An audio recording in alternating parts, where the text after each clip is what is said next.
Jadi saya sangat ragukan ya dengan dibilang rumah bisa mewah, bisa punya Alphard ya, dia punya Alphard katanya, dan dia bisa ngerawat ODGJ ini, saya sangat ragukan ya, karena banyak teman saya yang banyak orang yang saya kenal ya, bahkan pramugari itu nyambi jadi pelacur.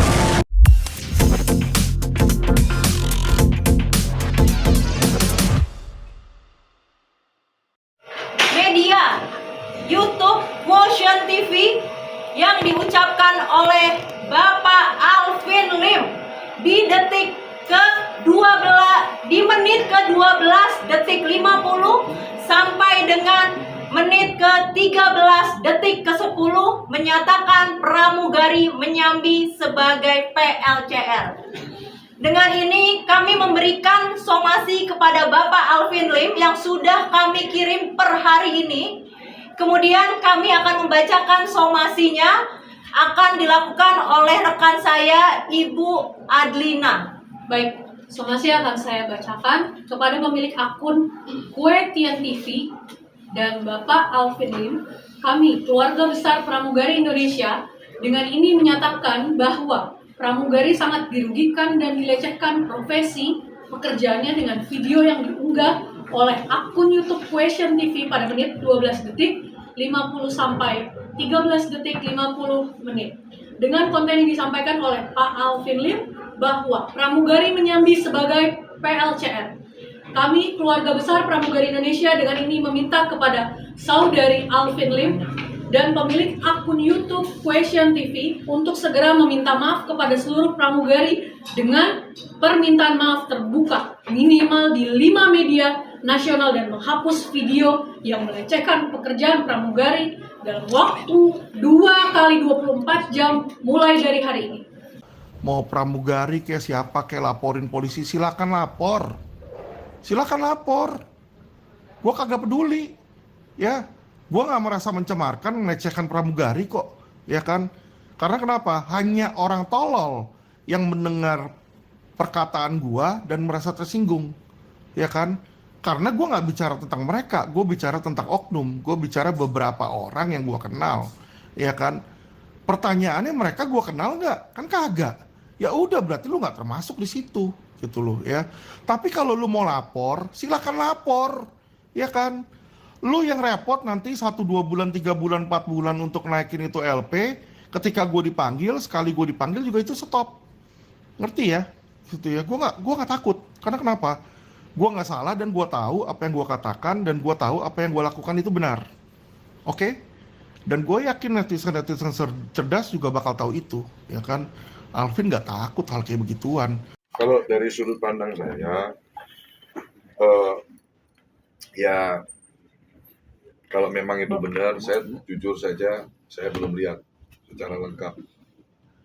Tapi kalau informasi yang Mas sampaikan tadi itu memang benar adanya, Pak Alvin Lim menyampaikan seperti itu, ya saya turut prihatin juga.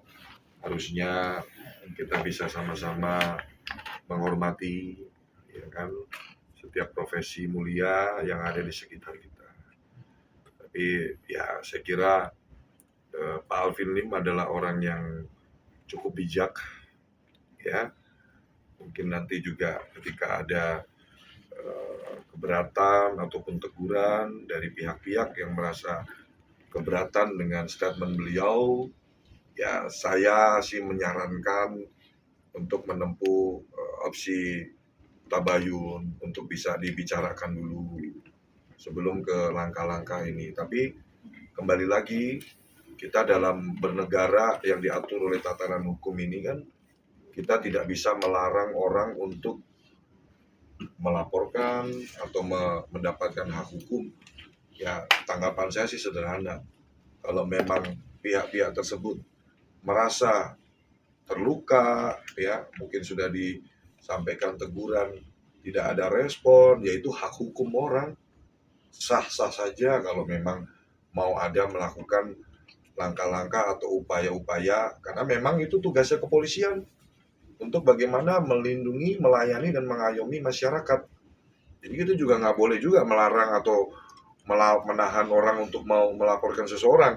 Nah nanti pengujiannya kan ada di polisian nanti apakah ada unsur pidananya atau enggak, itu kan ranahnya dari penegak hukum, aparat penegak hukum.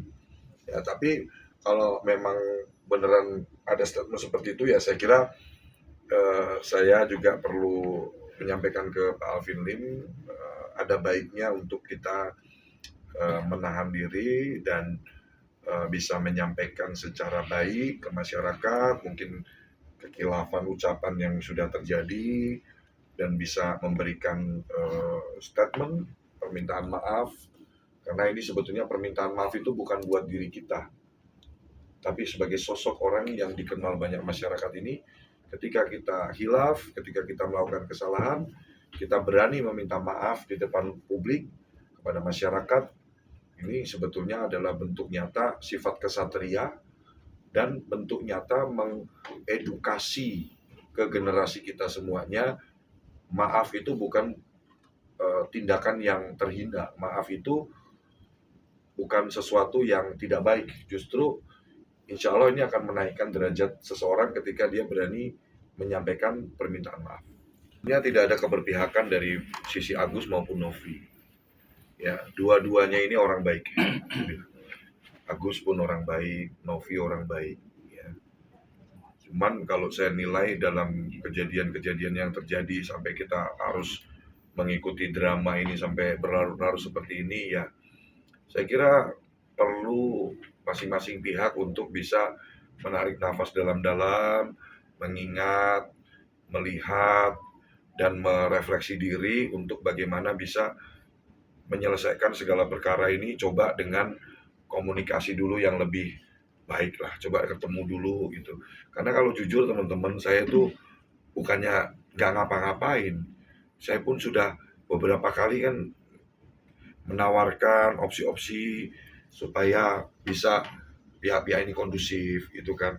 Sampai yang terakhir kan saya juga sampaikan ke Pak Farhad langsung terkait mau memberikan 1 unit apartemen kepada saudara Agus, tapi kan tawaran-tawaran saya nggak pernah digubris, nggak pernah diterima, ya kan? Ya kita juga ada capeknya, ada titik.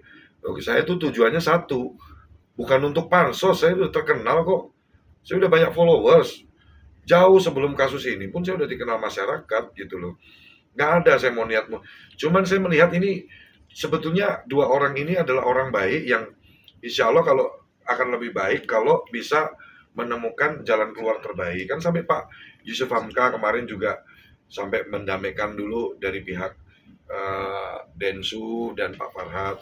Dan Pak Farhad Abbas juga saya nilai orang yang sangat dewasa, sangat berpengalaman, punya kebijaksanaan. Insya Allah sih saya yakin lah Pak Farhad bisa membereskan perkara ini dengan cepat, tepat, dan bisa menyenangkan semua pihak gitu. Ya, kalau dibilang jenuh ya jujur jenuh, kita masih aja itu berita kok nggak selesai-selesai. Tapi ya saya kan punya kendali apa? Saya bukan bagian dari salah satu dari mereka. Hanya kita bisa memberikan statement-statement yang bisa bagaimana Novi dan Agus, yuk kita sama-sama bisa mencoba untuk bisa mencari jalan keluar yang lebih everybody happy lah. Insya Allah sih saya yakin bisa. Alvin Lim ini kan pengacara. Beliau ini kan pasti punya pandangan hukum tersendiri. Itu haknya Pak Alvin Lim sih. Haknya Pak Alvin Lim. Cuman ya kalau memang ya saya gimana ya, saya nggak bisa larang kok orang mau ngelapor-lapor, kan nggak punya hak, dan tidak boleh kita melarang orang mau lapor-lapor. Dikoreksi karena Bapak yang lebih ahli kan di bidang hukum, ya kan? Saya kira ya itu sah-sah aja sih Mas, haknya Pak Alvin Lim. Kalau memang dirasa perlu dia mau melaporkan, ya itu mereka punya hak sih Pak Alvin Lim. Saya pribadi ya paling pandangan saya sebagai masyarakat ya ngapain sih gitu aja. Tapi kan lebih ke opini saya pribadi. Tapi saya nggak punya hak untuk janganlah Pak Alvin Lim ngapain laporin. Nggak punya hak saya di situ. Dan nanti saya dimarahin juga sama Pak Alvin Lim kalau saya ngelarang-larang kan. Lagi kalau untuk hal seperti ini nih sebetulnya ya satu. Coba tadi kan saya udah saran masing-masing pihak coba tarik nafas dalam-dalam. Buat apa sih kita, ya kan Bang? Coba kita latihan tegang. Lebih tenang kan Bang? Iya. Iya kan? Lebih tenang. Coba tarik nafasnya jangan. 5 kali deh. Itu insya Allah kita dapat hal yang baik, bijaksanaan, lebih bisa mengutamakan tabayun, lebih bisa mengutamakan persaudaraan, ya kan? Ya kembali lagi kan yang menyebarkan Pak Alvin Lim. Saya kira Pak Alvin Lim juga sudah punya pertimbangan baik dan buruknya. Saya tidak mungkin mendukung, ya, tidak mungkin juga melarang, ya dong. Nanti pasti ada komen netizen nih, jawaban Bang John muter-muter. Ya tapi memang faktanya pertanyaan dari teman-teman ini yang bisa saya jawab adalah ya itu haknya Pak Alvin Lim loh. Semua orang punya hak untuk melakukan apapun. Nah tinggal dari hak melakukan itu kan ada konsekuensi yang melekat. Konsekuensi baik, konsekuensi buruk. Ya udah kalau kita berani melakukan itu kan kita juga harus berani bertanggung jawab atas segala dampak yang ditimbulkan baik maupun buruknya dari apa yang sudah kita lakukan. Itu aja. Dan Pak Alvin ini orang yang sangat dewasa, berpengalaman, pasti dia sudah mempertimbangkan baik dan buruknya. Dan yang tahu ya cuma Pak Alvin Lim tujuannya apa kan, kita juga nggak tahu kan. Ya kalau dibilang prihatin, nggak bisa juga saya bilang prihatin. Karena apa? Ya saya nggak tahu tendensi apa tujuannya Pak Alvin Lim melakukan itu apa kan. Hanya Pak Alvin Lim yang tahu. Ya kan? Ya sekali lagi saya cuma pengen sebagai masyarakat kalau bisa sudahilah. Kalau bisa udahlah di stop lah. Ini Pak Herwanto kayaknya juga udah di samping saya. Ya kan? Sih setelah tarik napas tadi kata Bang John tadi, ternyata benar. Jadi saya kan tadinya emosi sama Alvin Lim kan ya. Jadi begitu saya tarik napas tadi, terus langsung saya berdoa nih buat Alvin Lim. Berdoa supaya dia sehat. Insya Allah, tabarakallah, Iya. luar biasa kan. Gue nggak Saya- salah pilih tim kan. Jadi saya selalu berdoa buat Alvin ini. Ya, walaupun dia mengatakan dia katanya nggak kenal saya, tapi saya tetap harus mengakui dia teman saya, dia sahabat saya. Saya hanya mengingatkan sama Alvin Lim. Saya beberapa kali nonton video dia kan lagi berbaring tuh di rumah sakit. Nah, saya hanya berpesan sama Alvin, kesehatan itu nilainya 1, mobil Mercy itu 0, yang rumah 0, semuanya 0. Kalau 0-nya hilang masih ada nilainya, tapi kalau kesehatannya hilang, maka jadi 0 semua. Jadi saya berharap Alvin bisa mengutamakan kesehatannya ketimbang hal-hal yang lain. Luar biasa. Jadi Bijaksana. alhamdulillah nih setelah dari Bang John bilang tarik napas, saya tarik napas. Iya. Nah, jadi saya berharap supaya Alvin cepat sembuh. Ya. Tapi saya mau menanggapi apa yang disampaikan Pak Herwanto tadi. Saya kagum loh. Seorang Pak Herwanto ini yang nggak takut sama apapun kecuali Allah Subhanahu Wa Taala bisa loh menyampaikan seperti itu, mendoakan orang yang sedang berseberangan sama beliau. Ada ya inilah ya perselisihan mungkin atau pertentangan, perdebatan gitu. Cuman kuncinya cuma satu.